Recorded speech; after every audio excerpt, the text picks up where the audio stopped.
kuatkan hati, negeri ini memanggilmu kawan. Belajar bergerak berbagi untuk negeri, guru penggerak majukan pendidikan. Guru penggerak menghamba pada murid, kreatif rancang pembelajaran. Hargai potensi, tingkatkan prestasi, lahirkan profil pelajar Pancasila. Belajar bergerak berbagi untuk negeri, kita menjalin kolaborasi. Belajar bergerak berbagi untuk negeri, demi bakti pada Ibu Pertiwi.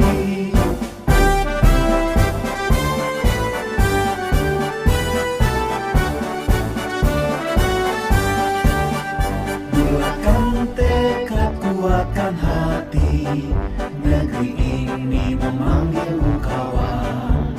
Belajar bergerak berbagi untuk negeri, guru penggerak majukan pendidikan. Guru penggerak menghamba pada murid, kreatif rancang pembelajaran.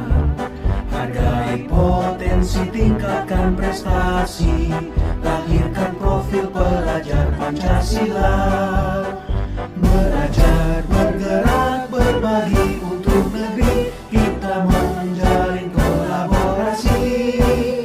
Belajar bergerak berbagi untuk negeri, demi bakti pada Ibu Pertiwi. Belajar bergerak berbagi untuk negeri, kita menjalin kolaborasi. Belajar bergerak berbagi untuk negeri, demi bakti pada Ibu Pertiwi. Demi bakti pada Ibu Pertiwi.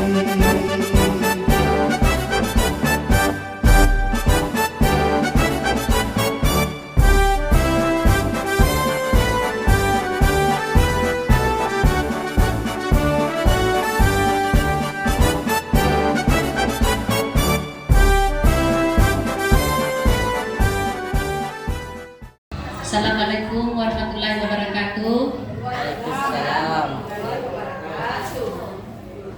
Puji syukur kita panjatkan kehadirat Allah Subhanahu wa taala karena kita masih diberi kesempatan, kesehatan untuk berkumpul hari ini di dalam kelas ini dalam rangka melihat presentasi saya tentang menerapkan budaya positif di sekolah.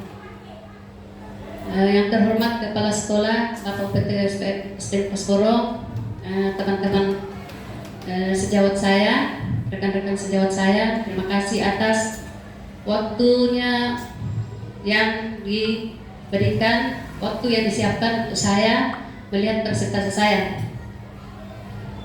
Di sini saya akan membawakan presentasi tentang penerapan budaya positif. Yang melatar belakangi saya mempresentasikan tentang budaya positif, yaitu salah satu tanggung jawab seorang guru adalah bagaimana menciptakan suatu lingkungan positif yang terdiri dari warga sekolah yang saling mendukung, saling bekerja sama dalam menciptakan kebiasaan-kebiasaan positif dari seluruh warga sekolah, dan pada akhirnya karakter dan kebiasaan-kebiasaan baik akan membentuk budaya positif. Kemudian latar belakang lainnya yaitu salah satu tanggung jawab sebagai seorang guru adalah bagaimana menciptakan suatu lingkungan positif yang terdiri dari warga sekolah yang saling mendukung, saling belajar, bekerja sama untuk menciptakan kebiasaan-kebiasaan positif dari seluruh warga sekolah, dan pada akhirnya membentuk karakter dan kebiasaan-kebiasaan baik akan membentuk budaya positif. Kemudian implementasi praktis dari konsep budaya positif salah satunya adalah membuat kesepakatan kelas. Kesepakatan kelas bukanlah hal baru bagi kita. Kesepakatan kelas biasa selama ini kita kenal dengan peraturan kelas. Kesepakatan kelas lebih menciptakan kesan bahwa aturan dan norma yang ditetapkan berasal dari diskusi dan persetujuan bersama, bukan hanya dari otoritas sebagai guru. Hal ini akan membangun kerjasama dan tanggung jawab bersama dalam kelas. Proses pembuatan kesepakatan kelas akan memberikan kesempatan dan mengajarkan murid nilai-nilai penting seperti saling menghormati, kerjasama, dan toleransi. Kemudian materi hari ini, materi yang akan saya paparkan yaitu disiplin positif dan nilai-nilai kebajikan universal. Kemudian yang kedua yaitu teori motivasi, hukuman, dan penghargaan serta restitusi. Kemudian yang ketiga yaitu keyakinan kelas. Yang keempat kebutuhan dasar manusia dan dunia berkualitas. Kemudian yang kelima restitusi dan 5 posisi kontrol. Kemudian segitiga restitusi. Di sini ada tentang disiplin dan nilai-nilai kebajikan universal. Yang mana di sini yang dimaksud itu nilai kebajikan universal. Nilai kebajikan universal yaitu nilai kebajikan yang disepakati bersama. Di sini ada juga pengertian tentang disiplin. Disiplin adalah sikap atau perilaku yang menggambarkan kesadaran seseorang untuk mengikuti aturan, norma atau tata tertib yang telah ditetapkan. Kemudian di situ ada lagi dalam rangka menciptakan lingkungan positif, salah satu strategi yang perlu kita tinjau kembali adalah penerapan disiplin positif. Disiplin mengajarkan anak bertanggung jawab dan menumbuhkan kesadaran diri berdasarkan nilai-nilai kebajikan.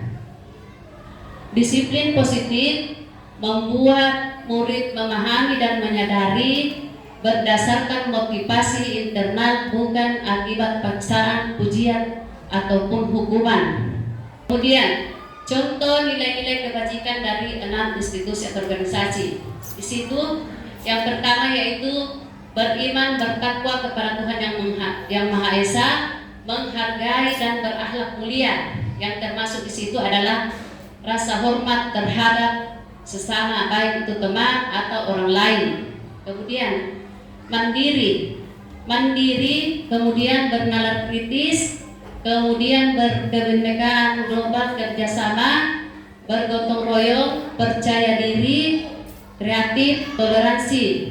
Kemudian yang lainnya itu ada sifat menghargai, antusias, empati, kreativitas, kerjasama, percaya diri, dan komitmen. Itu adalah nilai-nilai kebajikan dari institusi. Kemudian teori motivasi, hukuman, dan penghargaan restitusi.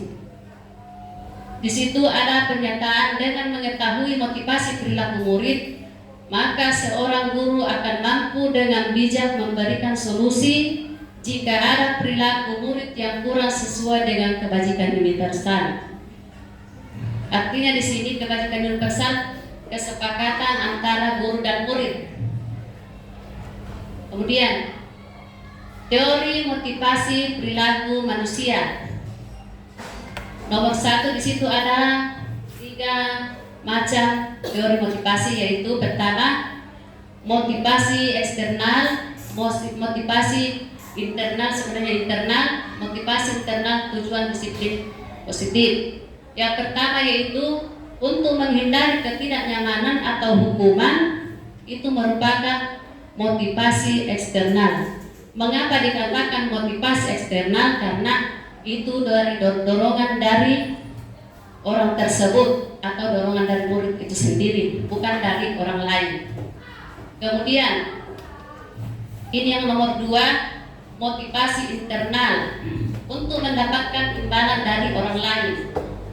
Anak-anak di situ biasanya berbuat kalau diiming-imingi imbalan atau akan diberi hadiah. Itu motivasi internal karena dia menginginkan sesuatu atau melakukan sesuatu dengan dorongan dari orang lain. Kemudian nomor 3, untuk menghargai diri sendiri. Di situ ada motivasi internal, itu merupakan tujuan disiplin positif. Ada kata di bawahnya, saya akan menjadi orang seperti apa bila saya melakukannya. Itu merupakan kedisiplinan. Hukuman, konsekuensi, dan restitusi. Dalam menjalankan peraturan ataupun keyakinan kelas atau sekolah, Bila mana ada suatu pelanggaran, tentunya sesuatu harus terjadi. Untuk itu kita perlu meninjau ulang tindakan penegakan peraturan atau keyakinan kelas sekolah kita selama ini. Jadi mungkin selama ini keyakinan kelas itu yang kita anggap suatu keyakinan, tapi sebenarnya itu adalah peraturan. Tindakan terhadap suatu pelanggaran pada umumnya berbentuk hukuman atau konsekuensi. Selain kedua tindakan tersebut, diperkenalkan juga program disiplin positif yang namanya restitusi. Jadi hukuman selama ini mungkin kita kenal itu sebagai kesepakatan, sebenarnya itu adalah hukuman, bukan kesepakatan. Kemudian di sini ada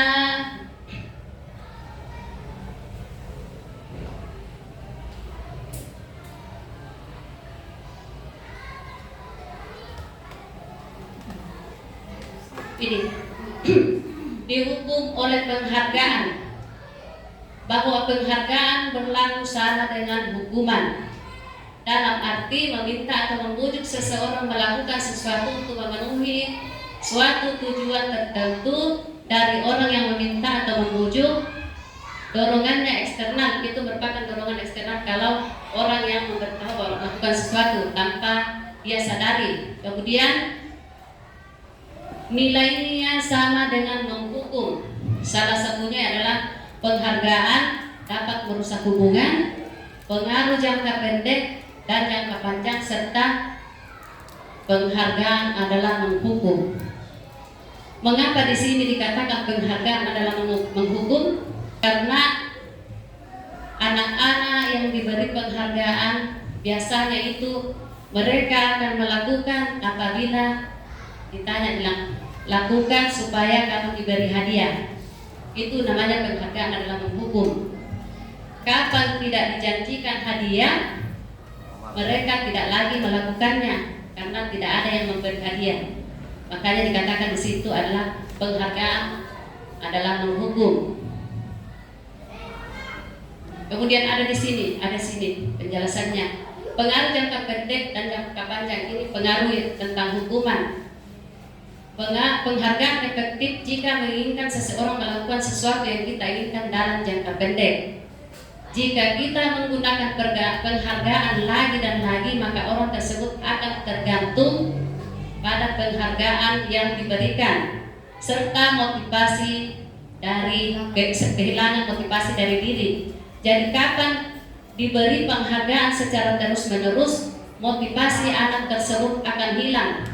Karena misalnya kita tidak janjikan lagi bilang tidak dikasih hadiah, pasti dia mau berbuat lagi karena dia mengharap penghargaan. Kemudian jika kita mendapatkan penghargaan untuk melaksanakan sesuatu yang baik, maka selain kita senantiasa berharap mendapatkan penghargaan lagi, kita pun menjadi tidak menyadari tindakan yang baik yang kita lakukan. Di sini pernyataan ini bahwa muncul beberapa pernyataan bahwa yang melakukan itu atau yang mengharap penghargaan atau hadiah merupakan hukuman karena mereka tidak menyadari yang dia lakukan itu apakah itu sesuatu yang baik, karena yang diharap itu cuma penghargaan, hadiah atau imbalan. Tetapi kalau mereka tidak dijanjikan sesuatu, mereka akan berbuat sesuai dengan hati nuraninya atau menyadari, oh ini perbuatan saya salah, ini perbuatan saya yang benar.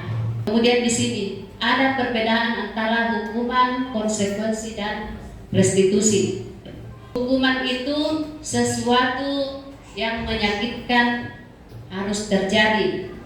Kemudian tidak nyaman untuk murid atau anak dalam jangka panjang. Konsekuensi sesuatu harus terjadi. Kemudian tidak nyaman untuk murid, anak untuk jangka pendek. Kemudian restitusi itu adalah lebih ke perbaikan anak, bagaimana cara supaya memperbaiki kesalahan yang dibuat. Makanya di situ adalah restitusi merupakan pilihan. Kemudian menguatkan untuk murid atau anak dalam jangka panjang, karena itu dorongan dari diri sendiri. Kemudian ini mencatat 100 kali di dalam buku kalimat saya tidak akan terlambat lagi karena saya tidak akan terlambat lagi karena terlambat ke sekolah. Sebentar kita bahas ini, apakah ini merupakan hukuman atau konsekuensi. Coba Ibu Guru perhatikan perbedaan antara hukuman, konsekuensi, dan restitusi. Bagaimana kita memilih atau menyelesaikan masalah murid kita apabila melanggar kesepakatan kelas yang dibuat. Ini adalah contoh pernyataan. Mencatat 1000 kali dalam buku, saya tidak akan terlambat lagi. Menurut Bapak Ibu, apakah ini merupakan hukuman atau konsekuensi? Kita kembali lagi ke pengertian yang tadi. Hukuman itu sesuatu yang menyakitkan. Kemudian konsekuensi itu sesuatu yang harus terjadi.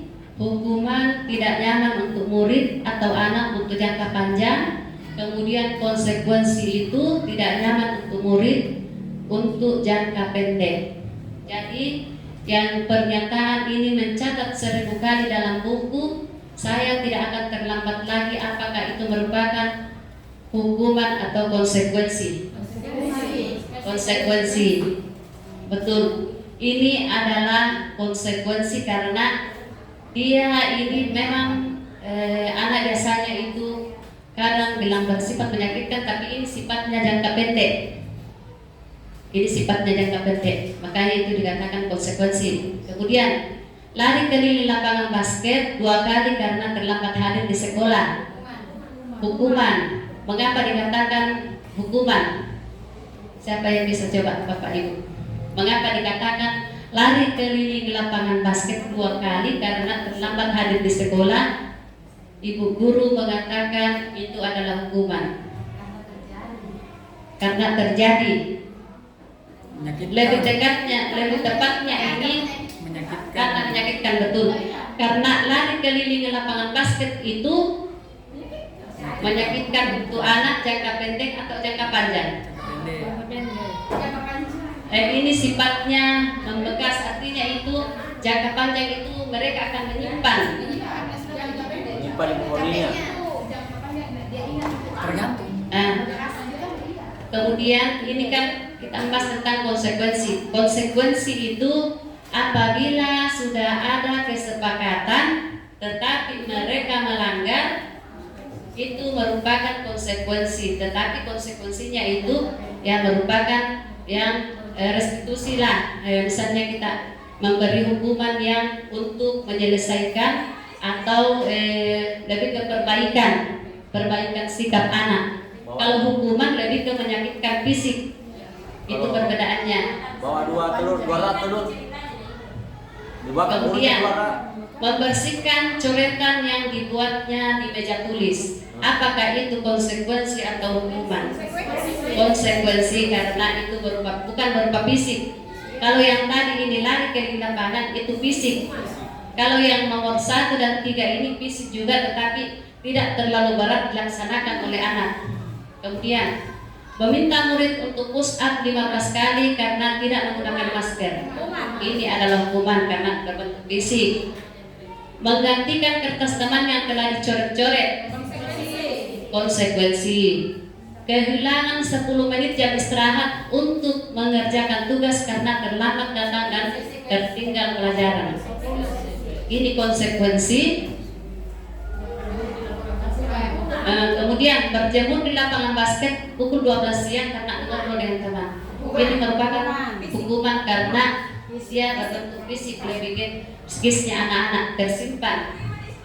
Di sini keyakinan kelas. Mengapa harus keyakinan kelas bukan peraturan kelas? Kan selama ini sebelum muncul keyakinan itu kita bikin peraturan, namanya peraturan kelas. Sekarang karena ini sudah kurikulum merdeka diubah menjadi keyakinan kelas. Mengapa harus keyakinan kelas bukan peraturan kelas? Kalau peraturan bisa saja dilanggar. Tapi keyakinan berarti sudah tertanam dalam jiwanya anak bahwa saya tidak akan melakukan sesuatu yang salah. Keyakinan juga sebenarnya bisa dilanggar sama anak-anak. Keyakinan kelas itu kan keyakinan biasa kita pelajari di kelas, kita menyusun bersama murid apa-apa seharusnya yang tidak bisa dilakukan, tetapi namanya juga anak-anak pasti akan melanggar. Kalau di sini, mengapa kita memiliki peraturan perundang-undangan tentang Helen? Itu hubungannya. Di sini keyakinan kelas itu mengapa harus keyakinan kelas bukan peraturan kelas?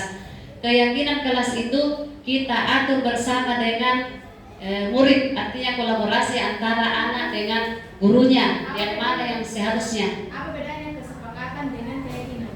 Sama, cuma beda kata tapi sama sebenarnya. Yang membedakan ini hubungan dengan keyakinan kelas. Kalau peraturan itu lebih otoritas guru. Nah, makanya itu perbedaan antara hukuman dan keyakinan kelas itu. Mengapa bukan peraturan? Karena kita sekarang merdeka belajar. Kita lebih ke pendidikan psikisnya anak-anak tentang bagaimana dia di kelas, bagaimana dia bebas berbicara, bagaimana dia bebas dalam mengungkapkan ide-idenya. Makanya itu dipilih keyakinan kelas. Kalau peraturan kan masih guru yang buat. Peraturan itu belum tentu disetujui oleh anak. Tapi kalau keyakinan kerjasama antara anak dan guru, otomatis mereka setuju karena itu ide dari mereka sendiri. Kemudian di sini keyakinan kelas. Guru berperan dalam mewujudkan terbentuknya kelas, keyakinan kelas dengan adanya kesepakatan antara guru dan murid. Makanya dikatakan keyakinan kelas. Kemudian keyakinan kelas yaitu nilai-nilai kebajikan universal yang disepakati secara tersirat dan tersurat. Kebajikan universal itu kebajikan yang disetujui bersama.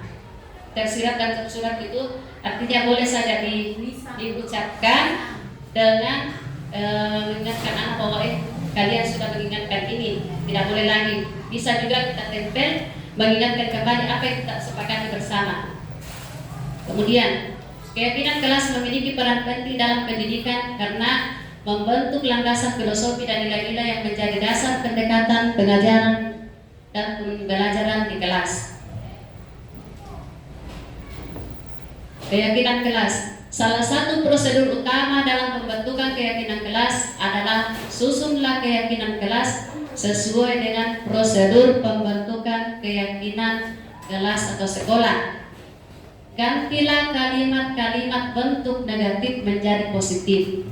Di sini maksudnya mengganti kalimat negatif menjadi kalimat positif. Dibiasakan itu, selama ini kita membiasakan kata dilarang. Yang saya pelajari selama menjadi calon guru penggerak, kita dilarang menggunakan kata dilarang. Sebaiknya atau misalnya anak-anak dilarang jalan di koridor, itu biasanya. Jangan dilarang jalan di koridor.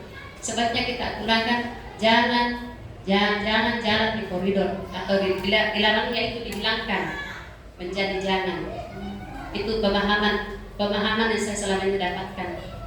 Kemudian keyakinan kelas berupa peraturan universal seperti yang saya ucapkan tadi. Pernyataan universal itu kebajikan yang kita sepakati. Kemudian contoh ini kalimat negatif, yang ini maksudnya ini. Kalimat negatif jangan berlari di kelas atau di koridor. Kalimat positifnya itu berjalanlah di kelas atau di koridor. Jadi dibiasakan dihilangkan katanya itu yang dilarangnya. Jadi bukan yang kalimat larangan tapi anjuran. Ya, bersifat anjuran. Kalau larangan itu masih berbentuk peraturan. Karena kalau larangan itu masih otoritas guru. Breaking. Ya, sebelum kita lanjut, kita masuk di breaking dulu. Kalau saya katakan Tepuk satu, tepuk satu, tepuk dua, tepuk tiga, tepuk empat, tepuk lima. Ibu Erni silakan, karena dia yang benar saya lihat. Silakan Ibu Erni.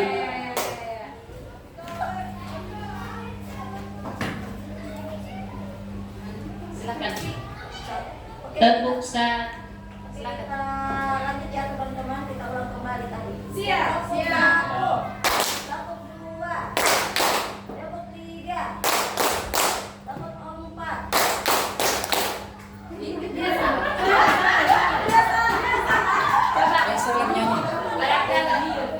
Tepuk 1, tepuk 2, tepuk 3, tepuk 4, tepuk 5. Ulang. Tepuk 1, tepuk 2, tepuk 3, tepuk 4, tepuk 5. Tepuk 5 2 kali.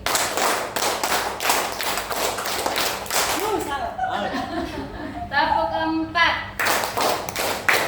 Ya, makasih Bapak Ibu. Silakan. Duduk kembali. Kita lanjut ke Terry.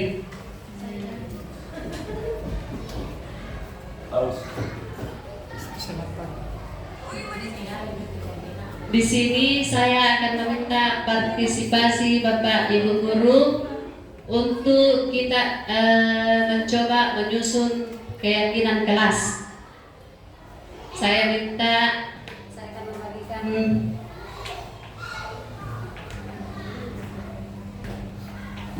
tulis 1 1 2 keyakinan kelas bagi kita.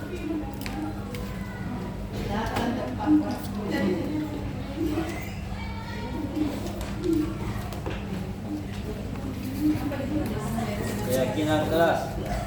Bukan termasuk keyakinan kelas. Buatlah 1 atau 2 keyakinan kelas ya Bapak Ibu. Jangan gunakan jangan. Dan gunakan kata jangan. Jangan. Ini dari dulu berarti ini ada di sini. Tidak boleh dilarang. Jangan pakai di tempatnya. Pakai ini.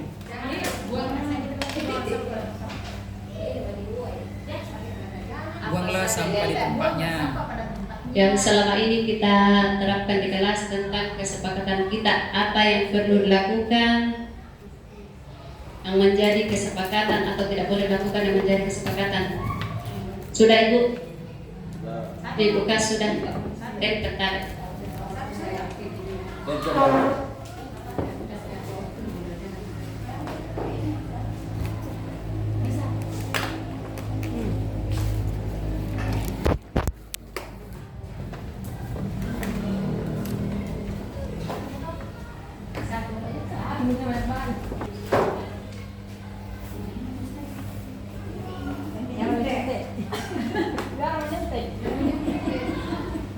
Jangan masuk jangan kesepakatan sebenarnya itu. Tidak boleh.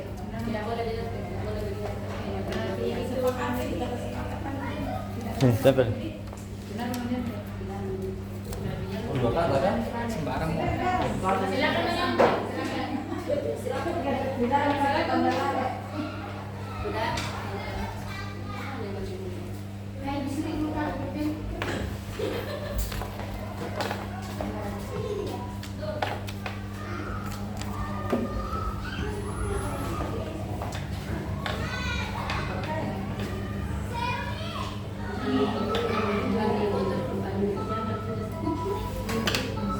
Pertama di sini baju selalu berada di dalam celana.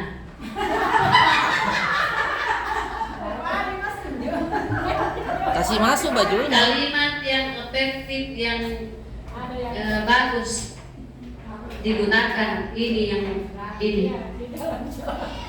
Baju selalu berada dalam celana.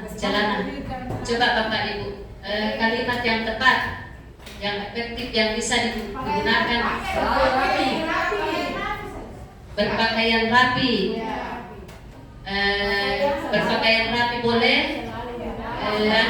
Berpakaian rapi, kemudian taatilah peraturan di sekolah tentang cara berpakaian tata tertib berpakaian itu boleh. Kalau ini belum efektif digunakan, belum bisa ditempelkan karena ini kata-katanya belum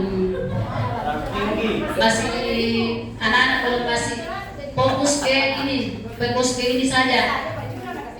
Kalau tentang ini ditempelkan, anak-anak cuma fokus kepada bajunya saja. Anak-anak cuma fokus kepada bajunya saja, dia tidak fokus terhadap tata tertib yang lain tentang pakaian. Kemudian datang ke sekolah tepat waktu. Ini sudah merupakan keyakinan kelas. Ini sudah sangat berarti ini sebagai keyakinan kelas. Kemudian buang sampah pada tempatnya. Ini juga sudah termasuk keyakinan kelas. Biasanya itu kita menggunakan dilarang buang sampah sembarangan. Tetapi lebih tepatnya itu menjadi buang sampah di tempatnya. Kemudian mengerjakan tugas tepat waktu. Ini juga sudah merupakan keyakinan kelas. Kemudian menaati mengingat. Sedang tahu apa yang menaati, apa pernah ingat.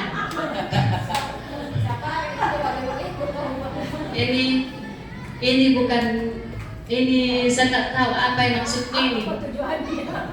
Saya tak tahu apanya yang mau ditaati, apanya yang mau diingat. Jadi ini sebaiknya kalau kita buat yang begini, tapi kita kasih jelas apa-apanya ini.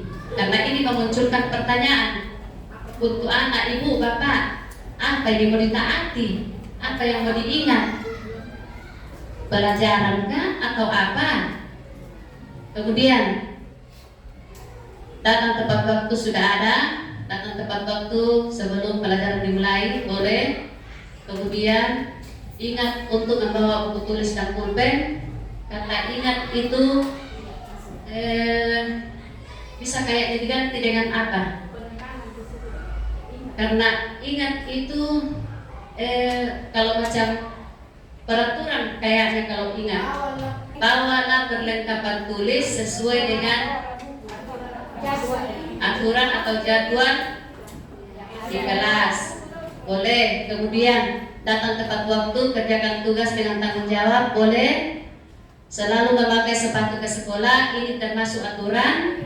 Ini sudah termasuk peraturan. Taatilah aturan-aturan yang berlaku di sekolah, di lingkungan sekolah atau kelas.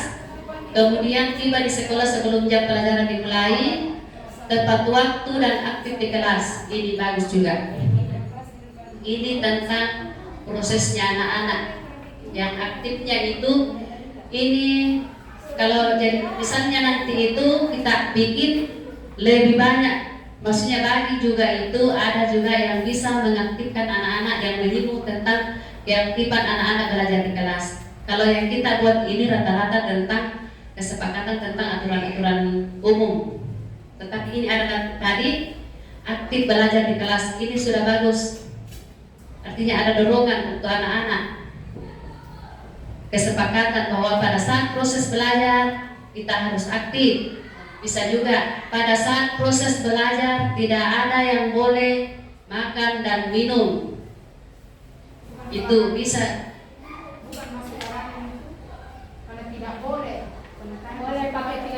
Maksudnya begini, kalau kita bikin begitu, ini kan ada di depannya. Pada saat tidak boleh. Pada saat proses belajar berlangsung, tidak boleh makan di kelas. Ada sebelumnya, kecuali kalau depannya itu langsung penekanan, itu otoritas guru yang menentukan. Tetapi namanya kesepakatan kita buat, ada kesepakatan. Kalau awalnya memang penekanan, itu aturan. Terima kasih atas partisipasinya menyusun keyakinan kelas. Kemudian materi kita selanjutnya yaitu 5 kebutuhan dasar. 5 kebutuhan dasar manusia, baik kita ini atau murid, semua memiliki 5 kebutuhan dasar. Yang pertama yaitu kebutuhan bertahan hidup. Kita ini mempunyai kebutuhan bertahan hidup. apa yang kita butuhkan agar kita dapat bertahan hidup. Makan itu merupakan kebutuhan dasar. Kemudian kasih sayang dan rasa diterima ini biasanya berlaku pada anak. Biasanya anak di kelas itu memberontak karena biasa baku bombe, itu merasa tidak diterima. Itu kebiasaan anak SD. Kemudian penguasaan ini biasanya di kelas itu ada beberapa anak yang melakukan penguasaan karena mereka menganggap lebih dari temannya yang lain. Akhirnya dalam satu kelas itu dia menganggap dirinya bahwa cuma saya yang bisa. Itu sifat dasar manusia, penguasaan. Kemudian kebebasan. Kebebasan itu adalah pilihan. Kebebasan akan pilihan. Arti kebebasan akan pilihan di situ mereka ini dalam sistem belajar ya. Dalam proses belajar itu mereka memilih, sama juga seperti pembelajaran. Mereka memilih model mana yang mereka anggap sesuai sepanjang itu masih bisa ditolerir atau bisa dilaksanakan, bisa dikontrol oleh guru. Guru tidak apa-apa. Mereka melakukan pilihan. Kalau dalam pengawasan guru masih bisa mengawasi muridnya, boleh. Kemudian kesenangan, kebutuhan untuk merasa senang. Kita ini pasti butuh kesenangan, karena kapan tidak senang stres terus. Kemudian salah satu upaya yang dapat dilakukan oleh guru adalah memahami kebutuhan dasar yang mendasari setiap perilaku muridnya. Jadi ini adalah 5 kebutuhan dasar murid yang guru harus patuhi, harus tahu, yang guru harus tahu. Kemudian ketika guru memahami kebutuhan apa yang diperlukan muridnya, maka mudah memberikan solusi bila mana ada perilaku siswa yang tidak sesuai dengan nilai kebajikan atau keyakinan kelas yang sudah disepakati bersama. Jadi maksudnya di sini biasanya itu anak-anak membuat masalah. Pasti ada di sini 5 kebutuhan dasarnya yang tidak terpenuhi sehingga anak itu melakukan kesalahan. Itu tugas kita sebagai guru, menggali kebutuhan dasar apa yang tidak terpenuhi sehingga anak itu melakukan kesalahan. Biasanya itu kesalahan yang berulang. Itu kalau kesalahan yang pertama kali mungkin itu kan lupa atau apa, tapi kalau kesalahan yang berulang artinya ada yang salah ini, ada yang salah dengan anak, dengan 5 kebutuhan ini.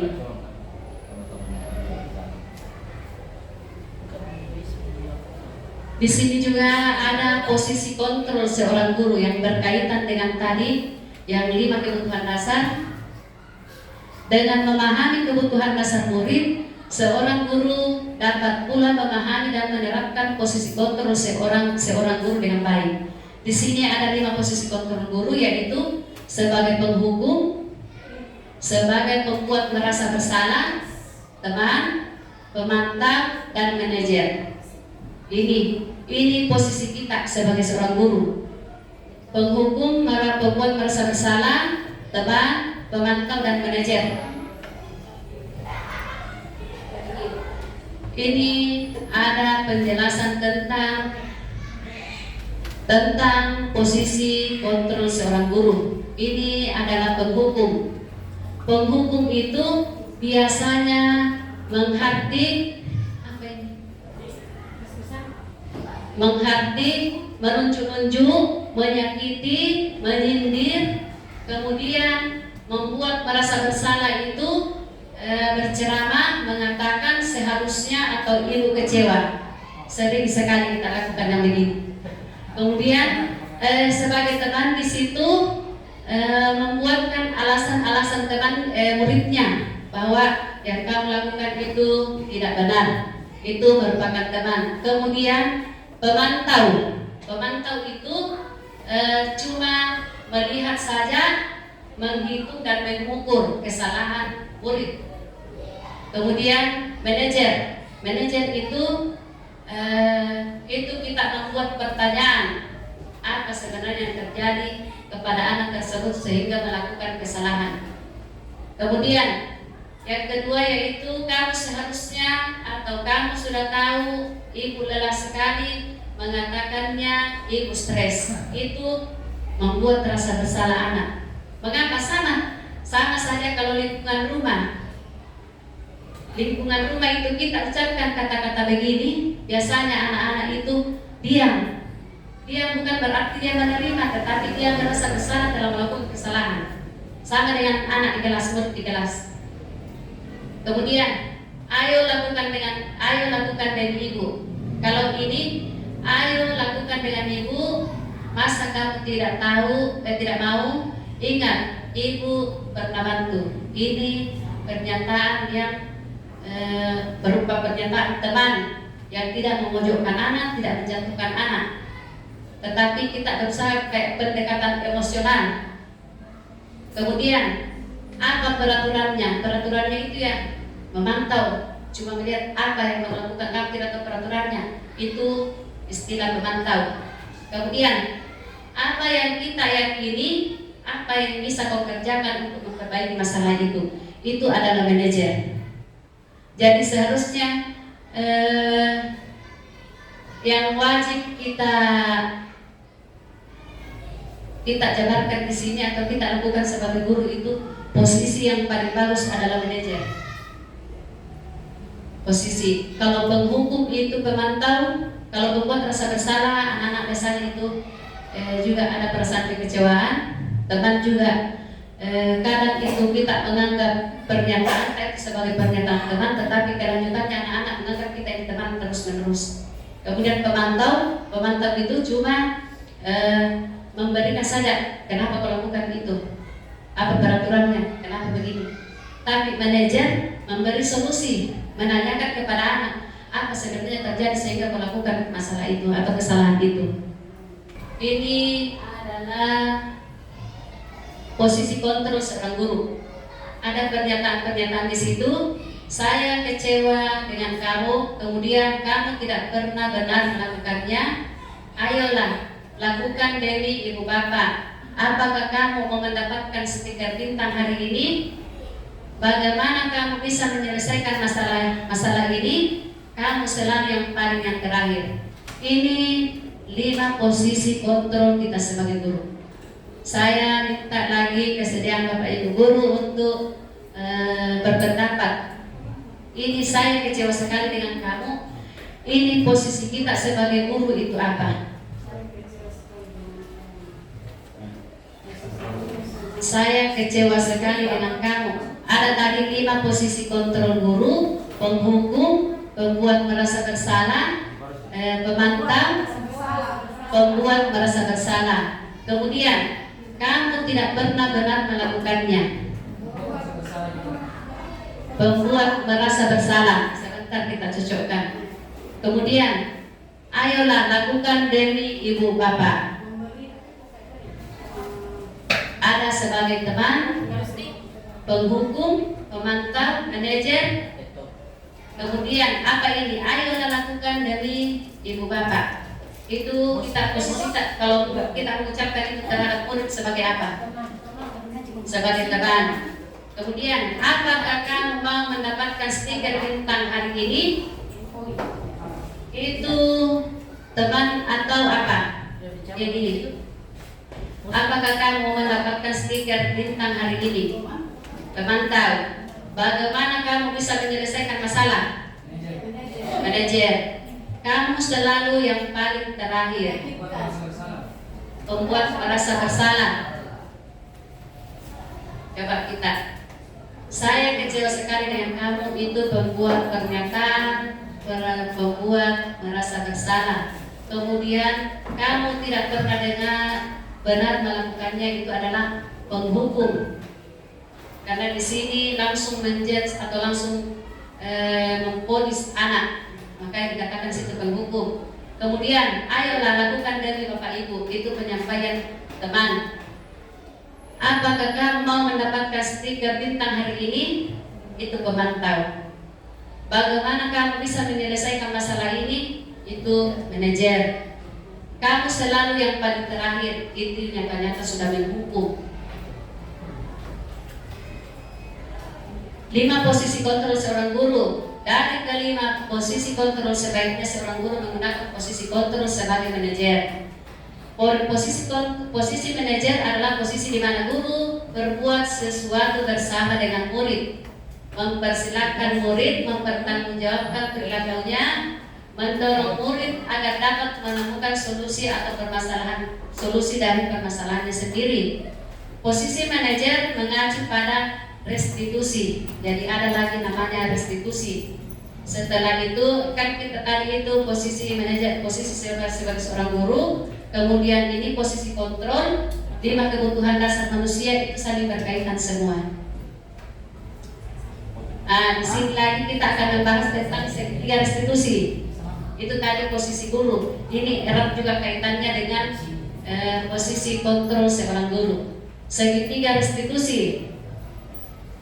Guru berperan sebagai manajer, menggunakan segitiga restitusi dalam penyelesaian masalah melalui 3 tahapan: menstabilkan identitas, validasi tindakan yang salah, menanyakan keyakinan. Jadi ini adalah segitiga restitusi. Ini dilakukan pada saat kita menyelesaikan masalah yang terjadi. Kemudian setelah Anda mengetahui tentang apa itu restitusi, tentunya Anda ingin mengetahui bagaimana cara melakukannya.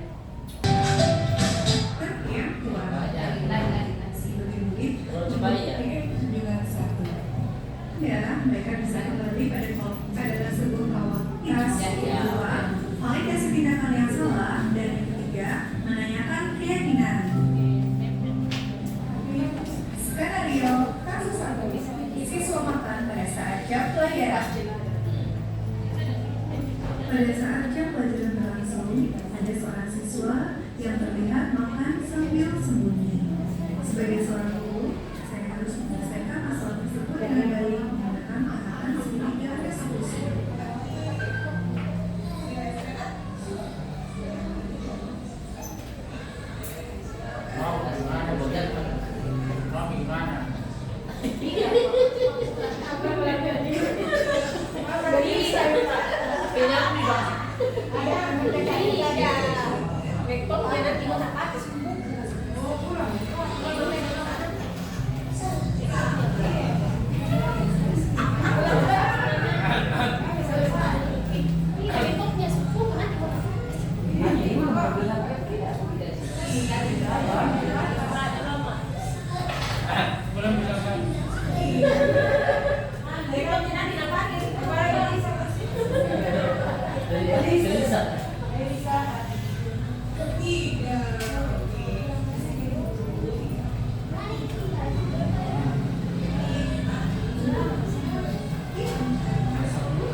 Coba tadi itu ada pemutaran video tentang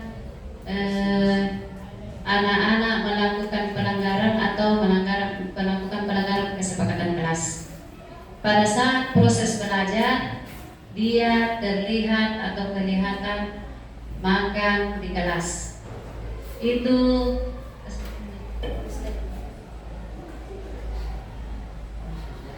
dalam menyelesaikan masalah ini kita menggunakan segitiga restitusi. Jadi ada istilahnya itu segitiga restitusi. Ini adalah segitiga restitusi. Tahapannya yaitu validasi tindakan yang salah, kemudian menstabilkan identitas, dan yang terakhir itu adalah menanyakan keyakinan. Ini kita pakai pada saat kita atau anak murid kita melakukan kesalahan untuk menyelesaikan kesalahan yang dibuatnya. Tidak mesti juga dalam satu masalah itu harus ada ketiga-tiganya. Tidak pasti. Kalau kita mau terapkan semua ini terlalu kaku. Tapi dalam penyelesaian masalah itu pasti ada salah satunya. Cuma cara penyampaian kita yang belum mengarah ke sana. Di sini tentang validasi tindakan yang salah. Pertanyaan yang biasa diajukan untuk memvalidasi tindakan yang salah yaitu, kamu tentu punya alasan mengapa melakukan itu. Kemudian, adakah cara yang lebih efektif untuk mendapatkan apa yang kamu butuhkan? Ini sudah masuk 5 kebutuhan dasar manusia. Bisa saja anak-anak di sini saya belum sarapan dari rumah, itu kan kebutuhan dasar manusia, makan. Kemudian, menstabilkan identitas.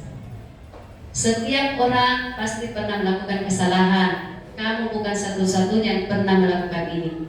Kemudian menanyakan keyakinan kelas apa yang kita sepakati setelah kita membentuk kesepakatan ini. Kemudian kamu ingin menjadi orang seperti apa? Itu juga termasuk kesepakatan bahwa di dalam belajar itu tidak boleh ada yang makan karena ada waktu istirahat. Kemudian kesimpulannya di sini adalah seorang guru haruslah memiliki kemampuan dalam mewujudkan budaya positif di sekolah.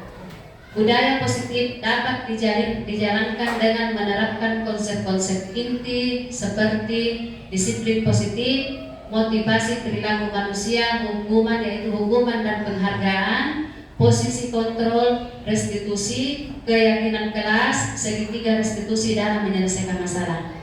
Sebelum kita menyusun keyakinan kelas atau kesepakatan kelas, perlu kita ketahui keyakinan atau kesepakatan itu tentang tata tertib di kelas itu. Jadi kita akan membuat kesepakatan apa-apa yang boleh dilakukan dalam kelas pada saat proses belajar dan apa-apa yang tidak perlu dilakukan dalam kelas pada saat proses belajar berlangsung. Sebentar, Ibu Guru akan membagikan sticky note. Kalian akan menuliskan kesepakatan kelas di sticky note tersebut. Kemudian masing-masing naik menempelkan kesepakatan kelas apa yang kalian tuliskan. Jadi kesepakatan itu apa-apa yang perlu dilakukan yang mendapatkan konsekuensi apabila kita melanggar. Beda kalau peraturan. Kalau peraturan berarti itu dari Ibu Guru. Tetapi kalau kesepakatan kita berkolaborasi atau kita kerja bersama-sama sesuai dengan apa yang perlu kita tulis, apa yang kita sepakati. Mengerti? Sekarang Ibu akan bagikan sticky note-nya.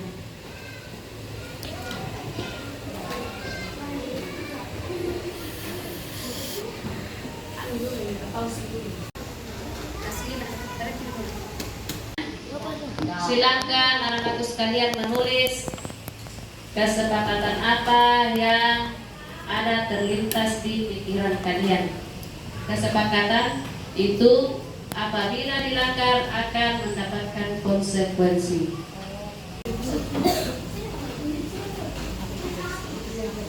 Sudah ada teman sekalian, satu orang yang menempelkan, silakan yang lain Farhat.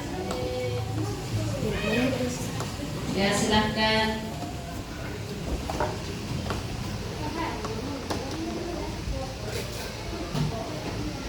Ya yang lain.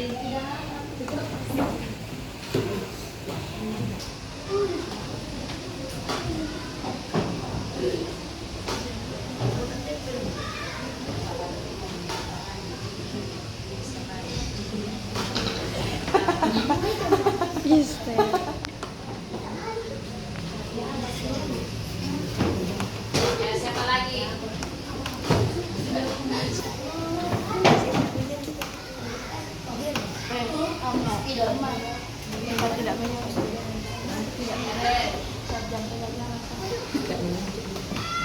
Gampang.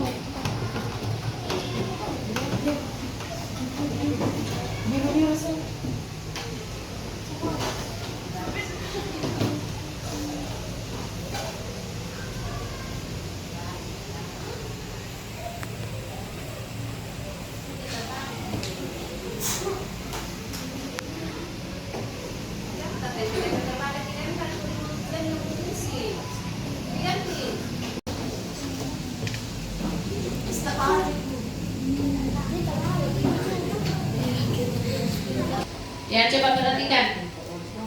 Ini adalah kesepakatan yang kalian buat. Ini merupakan kesepakatan kelas atau keyakinan kelas sama. Jadi ini yang pertama ada di situ, tidak boleh lari saat piket pulang. Tidak boleh lari saat piket pulang. Itu bahasanya kira-kira yang bagusnya itu apa? Melaksanakan apa? Melaksanakan jadwal piket di kelas itu. Kemudian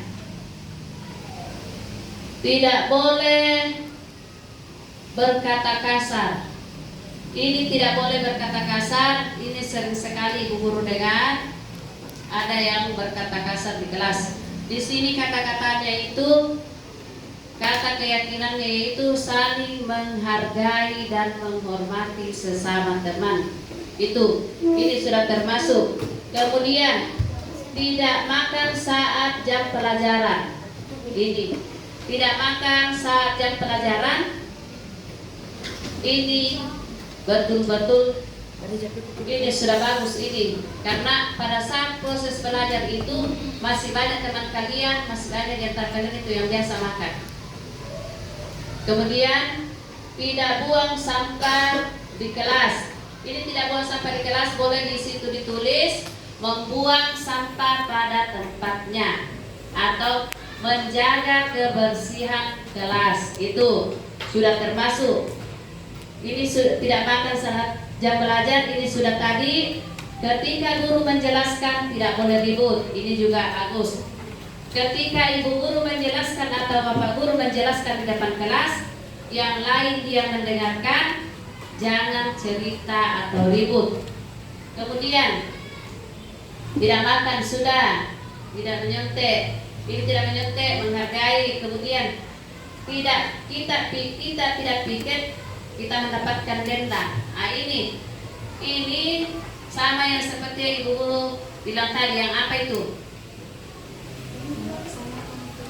Melaksanakan jadwal piket. Karena sudah ada jadwal piket, ini juga makan sudah. Kemudian tidak ribut juga sudah tadi. Kemudian saat belajar tidak boleh bermain. Ini juga sudah.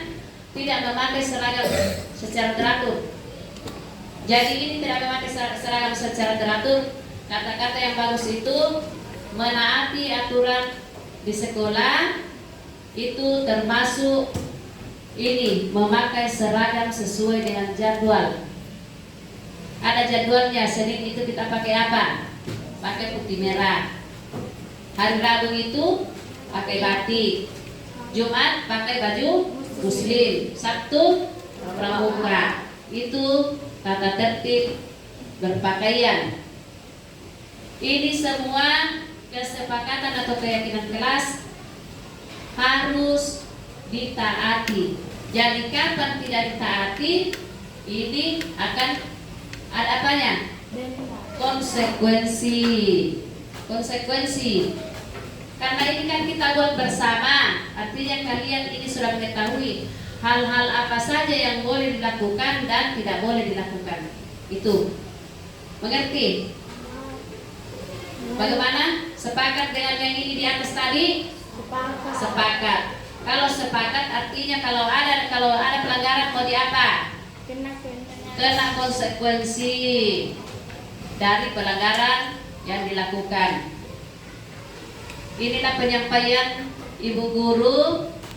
Hari ini kita sudah mencapai atau kita sudah mendapatkan beberapa kesepakatan kelas. Nanti akan kita buat di kertas karton, kita tempel di dinding supaya mudah terlihat.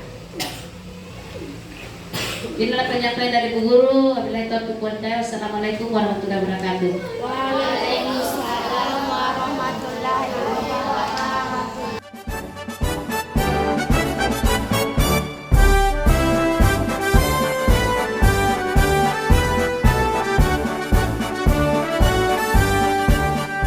Bulatkan tekad, kuatkan hati.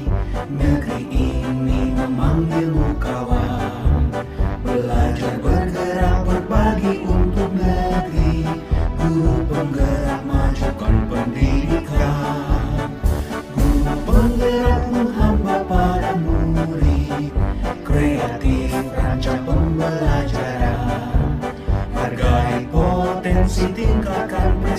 prestasi, lahirkan profil pelajar Pancasila. Belajar, bergerak, berbagi untuk negeri, kita menjalin kolaborasi. Belajar, bergerak, berbagi untuk negeri, demi bakti pada Ibu Pertiwi.